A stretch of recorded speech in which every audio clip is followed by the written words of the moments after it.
Finally কুরবানির গরুটা কিন্তু কিনেই ফেললাম। আসসালামু আলাইকুম গাইস, কেমন আছেন আপনারা সবাই? আশা করি ভালো আছেন। আমিও ভালো আছি আল্লাহর অশেষ রহমতে। চলে আসলাম আরেকটা নতুন ভিডিও নিয়ে। আর ভিডিও শুরুতেই কিন্তু আমাদের কুরবানির গরুটা দেখা যেতেছে। এই যে এটাই কিন্তু এবারের ঈদে আমাদের কুরবানি করার জন্য গরু আনা হয়েছে। গরুটা কেমন হয়েছে গাইস, মাশাআল্লাহ আমাকে কমেন্টসে জানাবেন। আমার তো ভাই অনেক পছন্দ হয়েছে, কারণ এইবার কুরবানি ঈদের গরু কিন্তু আমি পছন্দ করে আনছি। আপনাদের ভাইয়া, আমি আর আব্বু সবাই মিলেই কিন্তু এবার হাটে গেছিলাম গরু কেনার জন্য। আর ভাই এত পরিমাণে বৃষ্টি হচ্ছে কয়েকদিন ধরে, একদম হাটের অবস্থা তো পুরো 12টা বেজে 13টা বেজে গেছে। হাটের মধ্যে এত পরিমাণে পানি ছিল ভাই রে ভাই, কি বলবো, একদম যায় তো আমার শখের অবস্থা টাইট হয়ে গেছে। আর আমি কিন্তু আর হাটের ভিতরে ঢুকি নাই, আব্বু আর আপনাদের ভাইয়াই কিন্তু গেছে হাটে। যাইয়া ওদের পছন্দ অনুযায়ী একটা গরু আনছে, আনার পর ভাই ওটা তো আমার পছন্দ হয়ে গেছে একদম। এবারে গরুটা কিন্তু পুরো একদম ফার্স্ট ক্লাস ছিল আমাদের।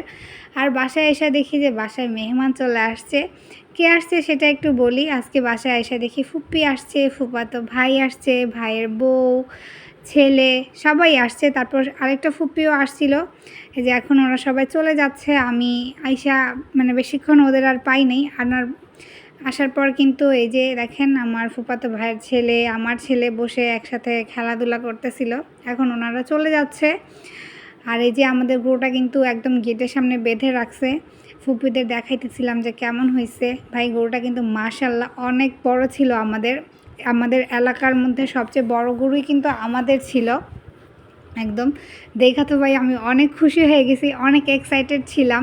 এরকমটা ভাই ছোটোবেলা করতাম, যে গরু কেনার পর দেখতাম যে আমাদের এলাকার মধ্যে প্রতিবেশীদের মধ্যে কার গরুটা সবচেয়ে বড় বা কার গরুটা সুন্দর, ওইগুলা নিয়ে আমরা আলোচনা করতাম।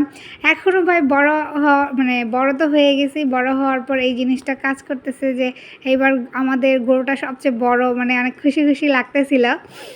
মানে গরুটা কিন্তু অনেক সুন্দর ছিল ভাই। এই যে দেখেন গরুটা আমি একটু আপনাদের দেখাই, এখন দেখানো চাইতেছে, কারণ গরুটা কিন্তু গতকালকে রাত্রে ছিল আর এটা কিন্তু আনছিল। আর এটা কিন্তু পরের দিনের ভিডিও। রাত্রে এত পরিমাণে ভাই বৃষ্টি হয়েছে, অনেক কষ্ট করে রাত্রে তেরপাল তেরপাল বাইধা আপনাদের ভাইয়া অনেক কষ্ট করে দিছে। আর আমরা কিন্তু তারপরে মানে বললামই তো, পরের দিন আমি আব্বু একটু বাজারে গেছিলাম বাজার করার জন্য, মশলাপাতি আনার জন্য। এই যে এখানে সব মানে মাংস রান্নার জন্য মশলা, ঈদের যা যা যাবতীয় মানে সব কী বলে এটাকে, মশলা বাজার ছিল, সেগুলো করে আনছি। আর রাস্তায় ভাই এত পরিমাণে পানি, মনে হইতেছিল যে কক্সবাজার গেছি। একদম বড় কোনো গাড়ি আসলে মেন রোডে মানে ঢেউয়ের কারণে মানে রিক্সার উপরে একদম পানি উঠে যায়। আর কি কি আনছি একটু শেয়ার করি আপনাদের সাথে। আর এই যে জেরিন এখানে বসে বসে দেখতেছিল।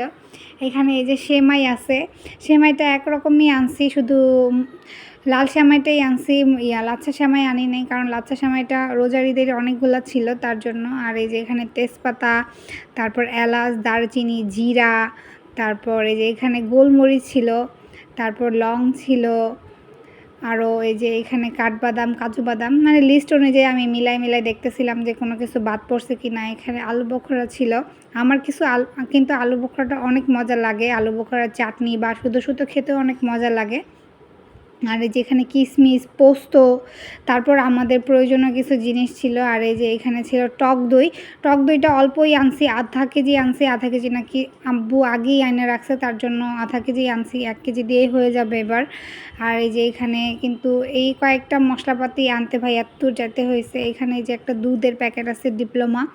আমাদের কিন্তু ভাই বৃষ্টি হোক বা ঠান্ডা হোক, মানে চায়ের ক্রেভিং কিন্তু অনেক হয়। চা ছাড়া আমরা একদমই বাঁচি না ভাই, চা খেতেই হবে। তার জন্যই এই যে এটা আনা। তারপরে এই যে আমাদের জুগার, সয়া সস, টমেটো সস, এগুলো ছাড়া ভাই আমরা এক মুহূর্ত চলতে পারি না। তারপরে এই যে সেমাই রান্না করার জন্য ভাই ঘি তো লাগবেই, তার জন্য একটা ঘিও আনা হয়েছে।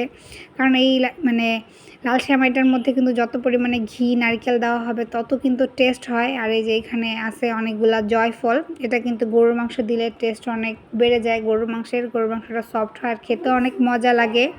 তারপর বড় সাইজের একটা নারিকেল আনা হয়েছে, সেমাইয়ের মধ্যে তো নারিকেলটাও লাগবে। আমি মিলাই মিলাই দেখতেছিলাম। তারপরে এই যে এখানে 15 কেজি পোলার চাল ছিল, চিনি ছিল, তারপর ছিল একটা তেল, তারপর এই কয়েকটা টুকিটাকি জিনিসপত্র আরও অনেক কিছু আনা হয়েছে, সব কিছু আর শেয়ার করলাম না, কারণ একদম ভিজে টিজে একাকার হয়ে গেছে শরীর, এখন গোসল ছাড়া একদমই উপায় নাই।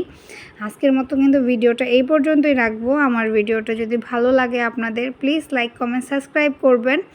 আর যেহেতু আজকে চাঁদ রাত, বাসায় অনেক পরিমাণে কাজ, ভাই অনেক ব্যস্ত, আমি মানে সব কিছু গুছানো থেকে শুরু করে ধোয়া মোছা সব কিছু করতে হবে, একদম অবস্থা খারাপ। আজকের জন্য এই পর্যন্ত, সবাই ভালো থাকবেন, সুস্থ থাকবেন, আল্লাহ হাফেজ।